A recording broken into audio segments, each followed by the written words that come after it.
હરિઓમ બા દોસ્તો, આજે આપણે પર્યાવરણના તાસમાં પાઠ 7 અનોખો સંવાદ એમાં આપણે પ્રશ્ન 1 વિકલ્પો લખો, પ્રશ્ન 2 ખાલી જગ્યા, પ્રશ્ન 3 ખરા ખોટા ની નિશાની કરો. એ જોઈ ગયા. હવે આજે આપણે લઈએ પ્રશ્ન 4. પ્રશ્ન 4 કે બંધ બેસતા જોડકા રચો. પ્રશ્ન 4 બંધ બેસતા જોડકા રચો. જોડકા રચો. એમાં આપણે જોઈએ વિભાગ અ.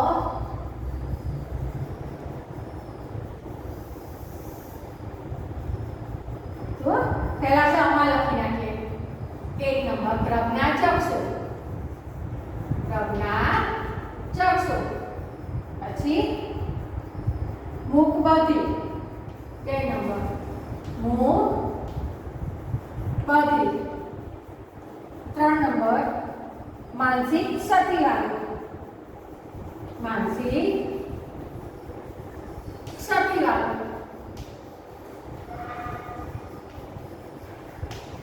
4 નંબર કે વિકલાંગ એટલે કે દિવ્યાંગ. વિકલાંગ દિવ્યાંગ. હવે એક આપણે અહીંયા જવાબનું નામ પાડીશું. જવાબ અને અહીંયા આપણે લખીએ બ.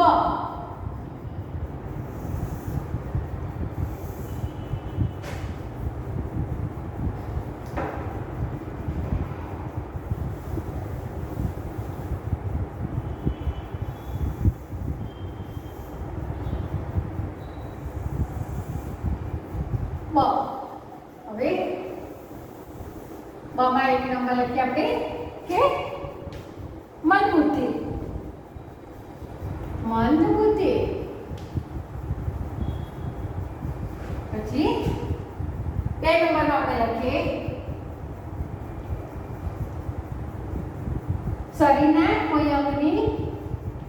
શરીરના કોઈ અંગની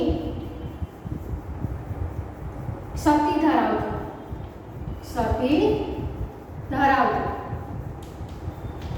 પછી 3 નંબરમાં લઈએ આંખોથી જોઈ ન શકનાર. આંખોથી જોઈ ન શકનાર. 4 નંબરમાં લખીએ ભણવામાં ખૂબ જ ધીમું. ભણવામાં ખૂબ જ ધીમું. 5 નંબર બોલી અને સાંભળી ન શકનાર. બોલી અને સાંભળી ન શકનાર. હવે આપણે જો આમાં શું છે? પ્રજ્ઞાચક્ષુ, બીજું મુખ બધિર, ત્રીજું માનસિક ક્ષતિવાળું અને 4 વિકલાંગ એટલે કે દિવ્યાંગ. આમાં બહારથી શું લખ્યું છે? 1 માં મન બુદ્ધિ, 2 માં શરીરના કોઈ અંગની ક્ષતિ ધરાવતું, 3 આંખોથી જોઈ ના શકનાર, 4 ભણવામાં ખૂબ જ ધીમું, 5 બોલી અને સાંભળી શકનાર. હવે આપણે આમાંથી જવાબ શોધવાનો છે. પ્રજ્ઞાચક્ષુ. તો પ્રજ્ઞાચક્ષુ કોને કહેવાય? તો આપણે આમાંથી કયો આવશે જવાબ? તો 3 નંબર આવશે આંખોથી જોઈ ન શકનાર. આંખોથી જોઈ ન શકનાર. પછી મુખ બધિર. મુખ બધિર કોને કહેવાય? કે જે બોલી પણ ન શકે અને સાંભળી પણ ન શકે. તો 5 નંબર આવશે કે બોલી અને સાંભળી ન શકનાર. બોલી અને સાંભળી ન શકનાર. ત્રીજું છે માનસિક ક્ષતિવાળું. માનસિક ક્ષતિવાળું એટલે કે તો 1 નંબર આવશે મન બુદ્ધિ. મન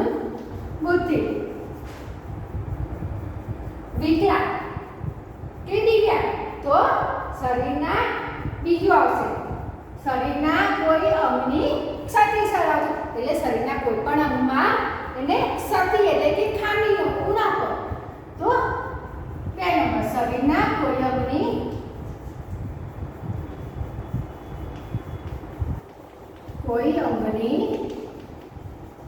ક્ષતિ ધરાવતું. આ સાઈડ નીચે લઈ બોલી અને નીચે લઈએ. બોલી અને સાંભળી. બોલી અને સાંભળી ન શકનાર. તો શું કહે છે? પ્રજ્ઞાચક્ષુ. તો પ્રજ્ઞાચક્ષુ કોને કહેવાય? આંખોથી જોઈ ન શકનાર. મુખપતિનો જવાબ શું આવશે? બોલી અને સાંભળી ન શકનાર. ત્રીજો માનસિક ક્ષતિવાળો, તેનો જવાબ આવશે મંદબુદ્ધિ. ચોથું વિકલાંગ દિવ્યાંગ એટલે કે શરીરના કોઈ અંગની ક્ષતિ ધરાવતું. તો પ્રશ્ન 4 રીતના જોડકા તમારે 2-3 લીટી કરી તો અડધા પાને 2-3 આગળના પાને સમાઈને બીજા 2-3 સામેના પાને લખી એવું નહીં લખવાનું. ના સમાયેલું હોય લાગે આપણને કે આમાં આટલામાં નહીં સમાઈ શકે તો આપણે એટલું લીટી છોડી દેવાની અને નવા પાને લખી નાખવાનું. કે જોડકામાં આપણે અડધું નહીં લખવાનું. ખ્યાલ કે 2-3 અહીંયા લખીએ અને 2-3 બીજા પાને લખીએ તો જોડકામાં રીતે નહીં લખવાનું. જોડકામાં આખું એક જ પાને લખવાનું. ના સમાય હોય તો એટલી લીટી આપણે પાનું આપણે છોડી દેવાનું અને બીજા પાને લખવાનું. તો અને જોડકામાં તમે પહેલા પણ કીધું છે કે જોડકામાં જોડવાના નથી કે નંબર પણ નહીં લખવાના, પણ જોડકામાં કાયમથી અરીના વચ્ચેના ખાનામાં જવાબનું ખાનું આપ્યું એમાં જવાબ જ લખવાના છે. ખ્યાલ આવે ને? તો પ્રશ્ન 4 બંધ બેસતા જોડકા રાખો. હવે આપણે નવો પ્રશ્ન જોઈએ. આટલું લખાઈ ગયું ને? હવે આપણે નવો સવાલ લઈએ. પ્રશ્ન નંબર 5.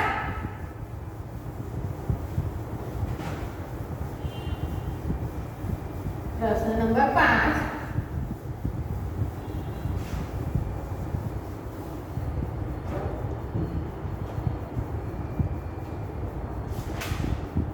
કે નીચેના પ્રશ્નોના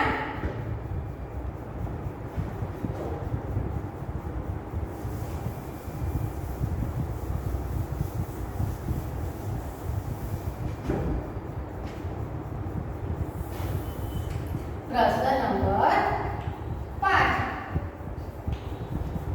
નીચે આપેલ પ્રશ્નોના જવાબ લખો. નીચે આપેલ પ્રશ્નોના જવાબ લખો. હવે સવાલ 1 કે શું તમે કોઈને અભિનય દ્વારા વાત કરતા જોયા છે? શું કે તમે કોઈને અભિનય દ્વારા વાત કરતા જોયા છે? શું કહે છે સવાલમાં કે શું તમે કોઈને અભિનય દ્વારા વાત કરતા જોયા છે? તો હવે આપણે એનો જવાબ જોઈએ. કે જવાબ તો કે હા મેં બોલી અને કે હા મેં બોલી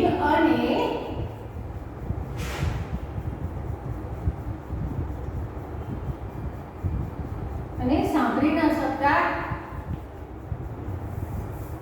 બોલી ન શકતા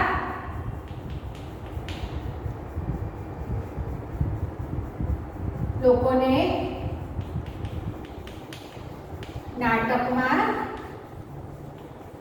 કામ કરતા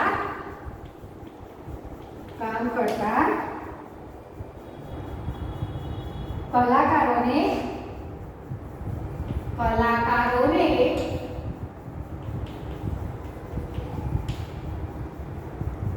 અભિનય મુદ્રા દ્વારા અભિનય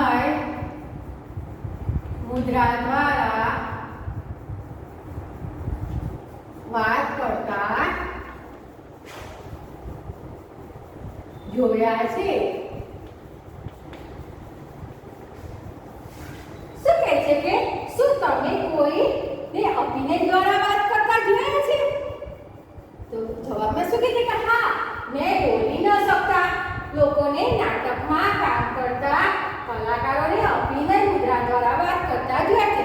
કે નાટકમાં કામ કરતા હોય કલાકારો તો કે કોઈ બોલી ના શકે તો લોકો અભિનય દ્વારા વાત કરે છે. એમ કે મેં નાટકમાં જોયું છે.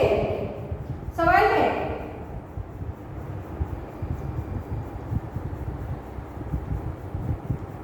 પાઠ્યપુસ્તકની વાર્તામાં શું કહે છે કે પાઠ્યપુસ્તકની વાર્તામાં ચકુને કઈ ખામી હતી? ચકુને કઈ ખામી હતી? તે શામાં નિપુણ હતી? તે શામાં નિપુણ હતી? શું કે છે પાઠ્યપુસ્તકની વાર્તામાં ચકુને કઈ ખામી હતી? તો કે તે શામાં નિપુણ હતી? તો આપણે એનો જવાબ જોઈએ કે પાઠ્યપુસ્તકની વાર્તામાં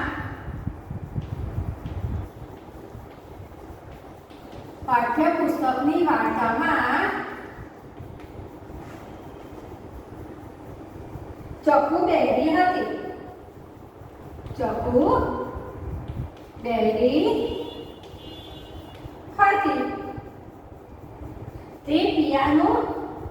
તે પિયાનો વગાડવામાં નિપુણ હતી. વગાડવામાં નિપુણ હતી. શું કહે છે કે પાઠ્યપુસ્તકની વાર્તામાં ચકુને કઈ ખામી હતી? તે શામાં નિપુણ હતી? તો જવાબમાં શું કહે છે પાઠ્યપુસ્તકની વાર્તામાં ચકુ કેવી હતી? તો કે ચકુ બહેરી હતી. તે પિયાનો વગાડવામાં નિપુણ હતી. નિપુણ એટલે કે પિયાનો બહુ સરસ વગાડતી હતી. પિયાનો વગાડવામાં હોશિયાર હતી. નિપુણ એટલે હોશિયાર. સવાલ નંબર 3 કે ચકુના ભાઈનું નામ શું હતું? ચકુના ભાઈનું નામ શું હતું?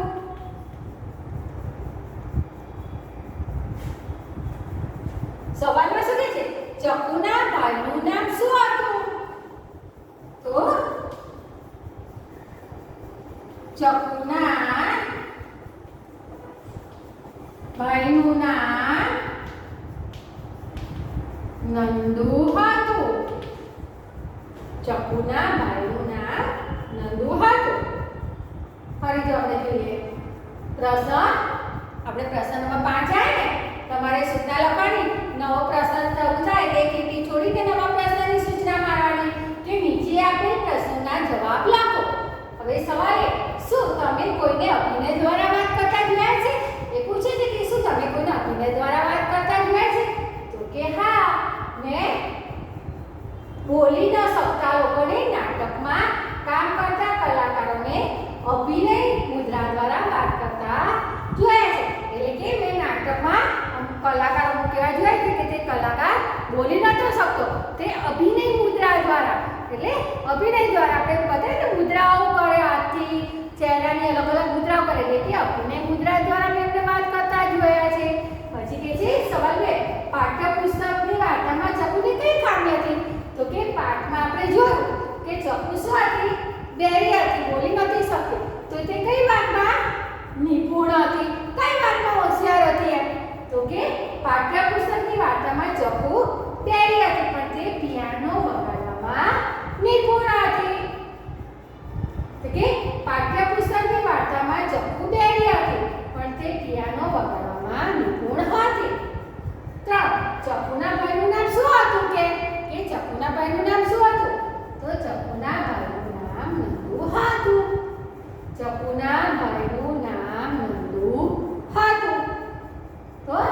આ 3 પ્રશ્નના જવાબ લખાઈ ગયા. પછી બીજો આપણે બીજા લઈએ. પ્રશ્ન નંબર સવાલ નંબર કયો આવે આપણે?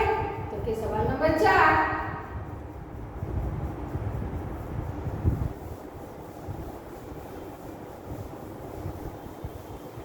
સવાલ નંબર 4.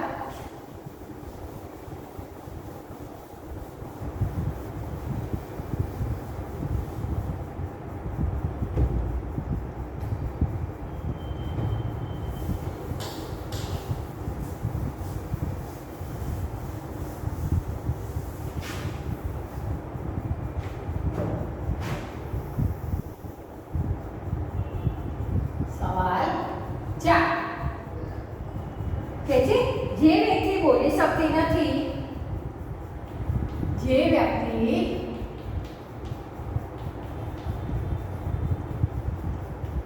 બોલી શકતી નથી તે પોતાની વાત કેવી રીતે કહે છે? તે પોતાની વાત કેવી રીતે કહે છે? કેવી રીતે કહે છે? તો આપણે એનો જવાબ શું કહે છે કે જે વ્યક્તિ બોલી શકતી નથી તે પોતાની વાત કેવી રીતે કહે છે? તો આપણે એનો જવાબ જે વ્યક્તિ બોલી શકતી નથી તે વ્યક્તિ, જે વ્યક્તિ બોલી શકતી નથી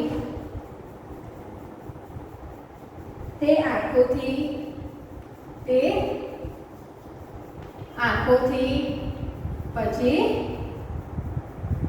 ચહેરાના હાવભાવથી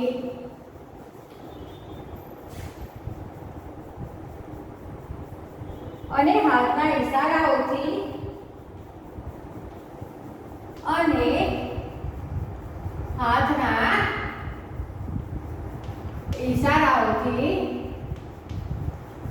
પોતાની વાત કહે છે. પોતાની વાત કહે છે.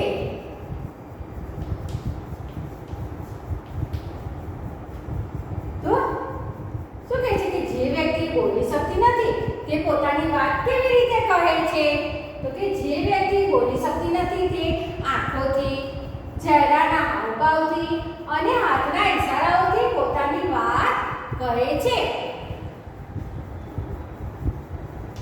સવાલ નંબર 5 આપણે જોઈ લઈએ કે મુખ પરથી વ્યક્તિ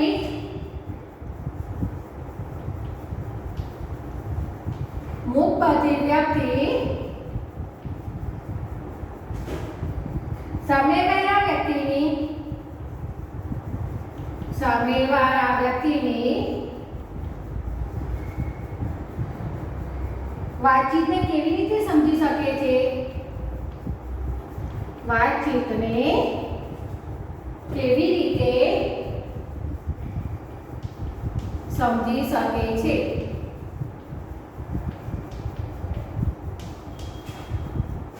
શું કે છે? મુખ પરથી વ્યક્તિ સામેવાળા વ્યક્તિની વાતચીતને કેવી રીતે સમજી શકે છે? તો આપણે એનો જવાબ જોઈએ કે મુખ પરથી વ્યક્તિ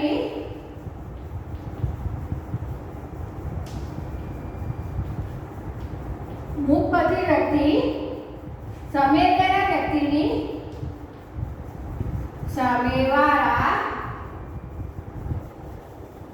વ્યક્તિની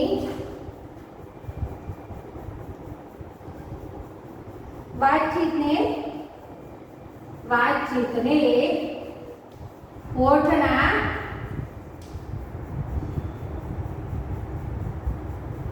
હલનચલન અને ચહેરાના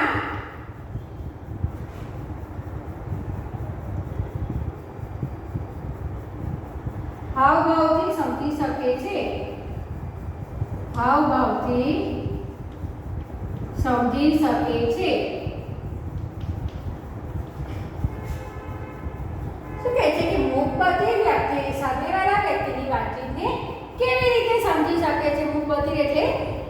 પણ ન શકે ને સાંભળી પણ ના શકે.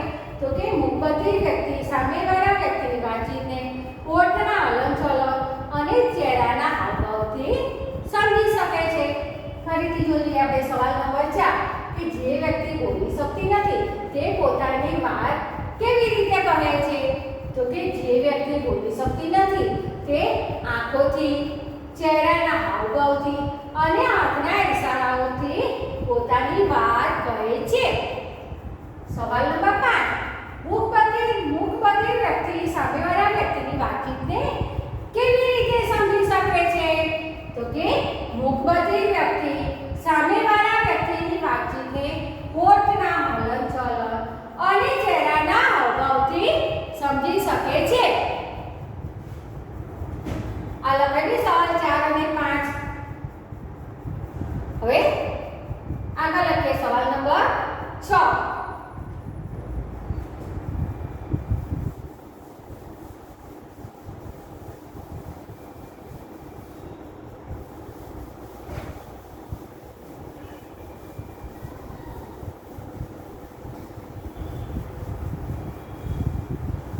પ્રશ્ન 6 વ્યક્તિના ચહેરા પરથી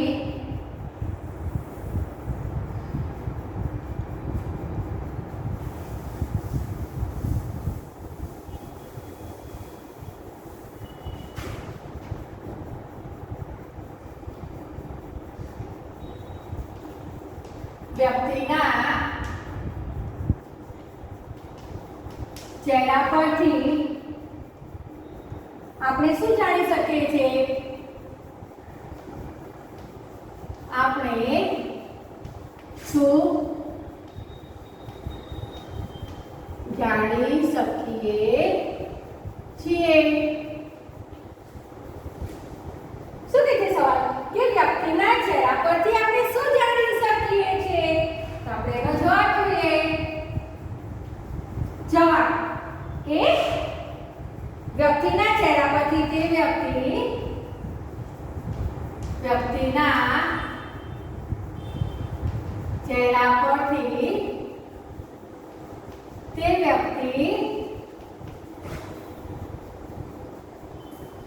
વ્યક્તિ પ્રસન્ન,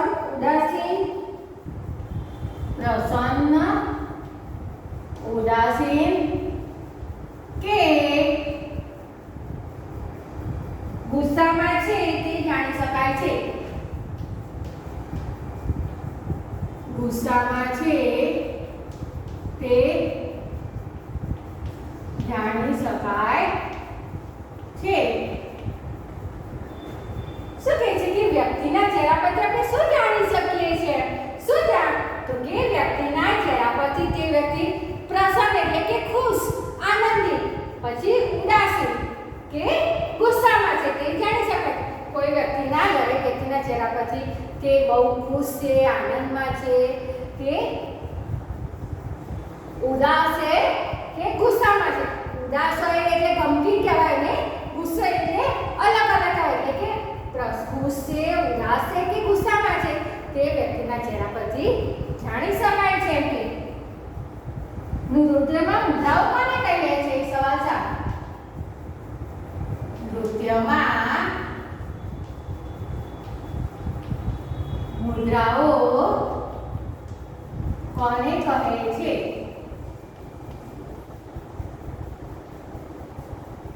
કે જે નૃત્યમાં મુદ્રાઓ કોને કહે છે?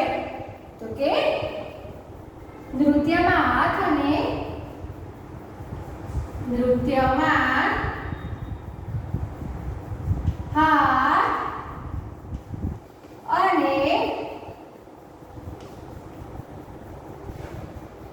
ચહેરા વડે લાગણીઓ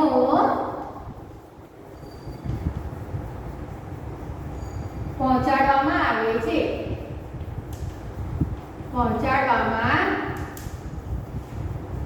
આવે છે.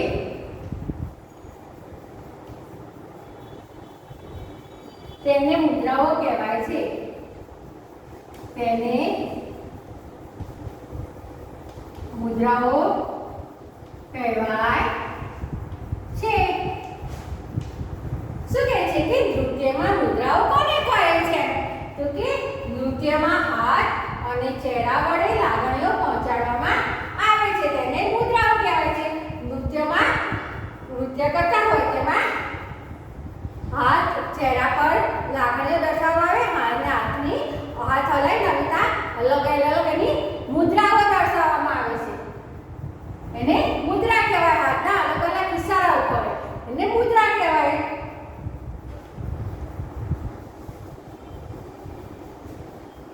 તો આ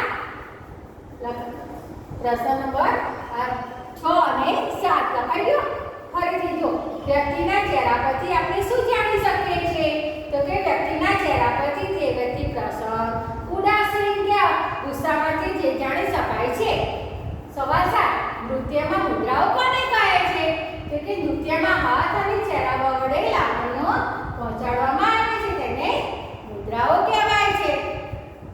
હવે આપણે લખીએ મોટા સા પ્રશ્નના જવાબ. બંને લખાઈ ગયા. તો આપણે કુલ 7 પ્રશ્નના જવાબ લખ્યા. હવે આપણે નવો સવાલ લઈએ. પ્રશ્ન નંબર 6 આવી આપણે.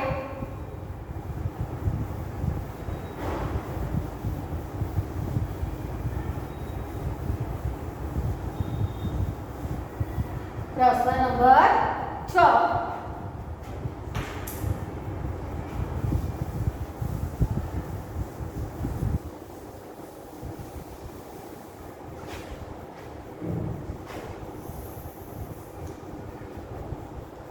નીચેના પ્રશ્નોના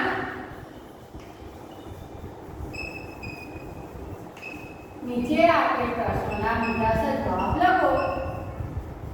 મુદ્દાસર જવાબ લખો. નીચે આપેલ પ્રશ્નોના મુદ્દાસર જવાબ લખો. સવાલ 1 કે માણસમાં કેવા પ્રકારની વિકલાંગતા હોય છે? માણસમાં કેવા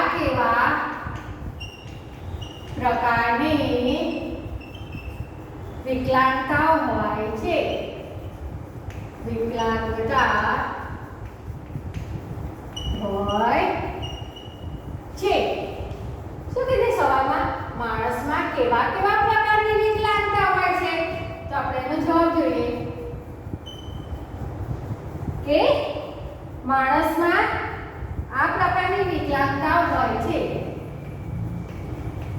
માણસમાં આ પ્રકારની વિકલાંગતા હોય છે. જેમ કે પ્રજ્ઞાચક્ષુ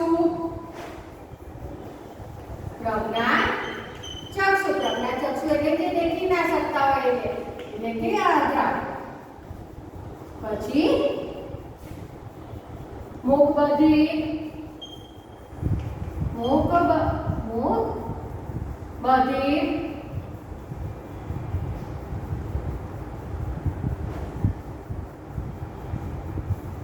એટલે કે મૂંગા અને બહેરા. પછી અસ્થિભંગ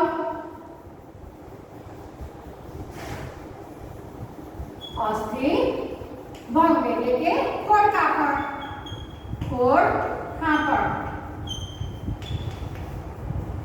પછી માનસિક રીતે ક્ષતિગ્રસ્ત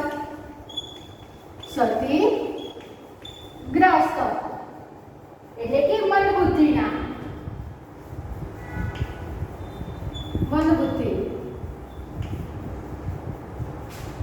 તથા શીખવાની ધીમી ગતિ વગેરે.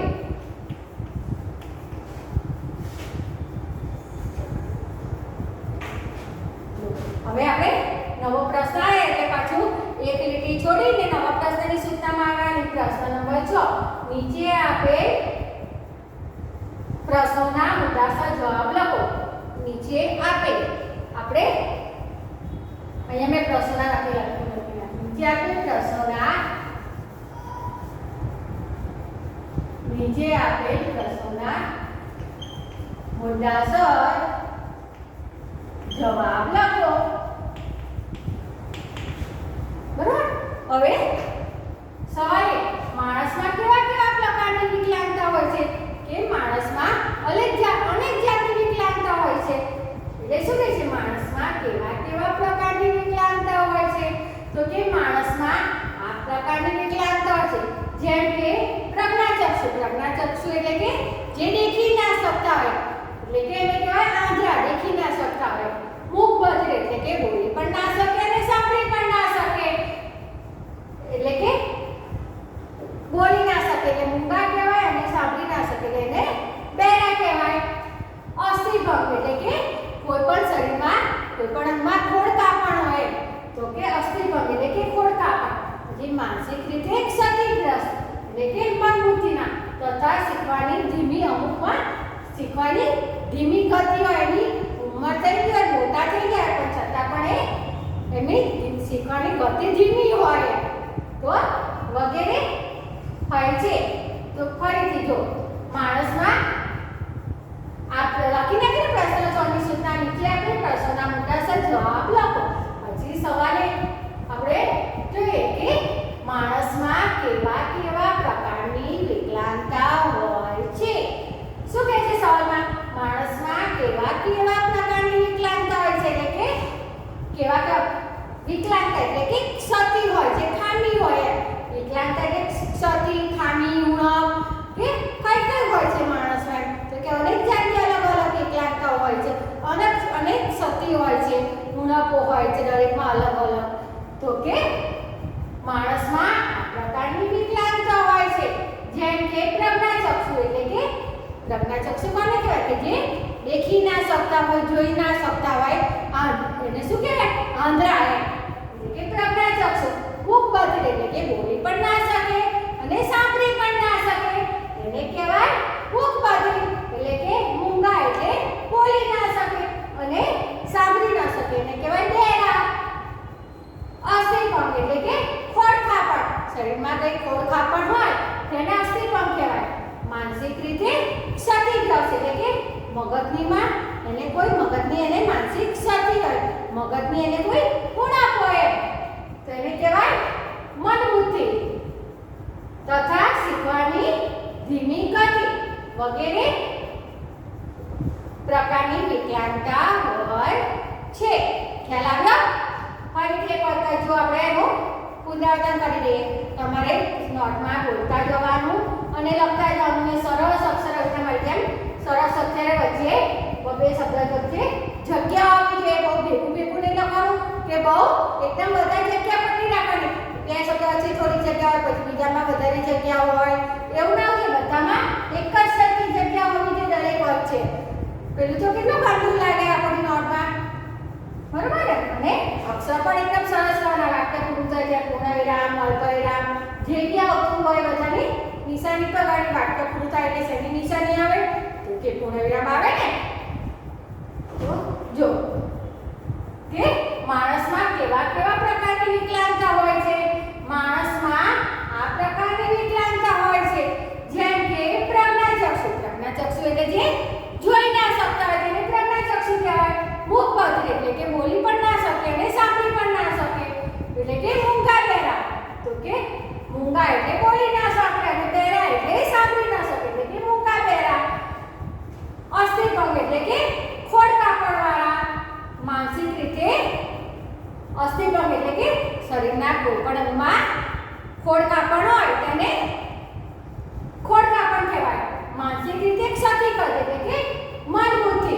આપણે કહીએ ને અમુક વ્યક્તિ હોય તો તમે કાતો કેવો મનબુદ્ધિનો છે, એ મનબુદ્ધિનો ના, એનામાં પહેલેથી એકદમ ક્ષતિ હોય માનસિક રીતે. એટલે માણસ વિચારો મનબુદ્ધિનો એટલે તેને ચીડાવે ને કે મનબુદ્ધિનો છે. તથા શીખવાની ધીમી ગતિ. ભલે ને મોટો થઈ ગયો, ઉંમરમાં મોટો હોય પણ તેના ક્ષતિ હોય એટલે શું કરે? એની શીખવાની ગતિ ધીમી હોય, એની ઉંમરના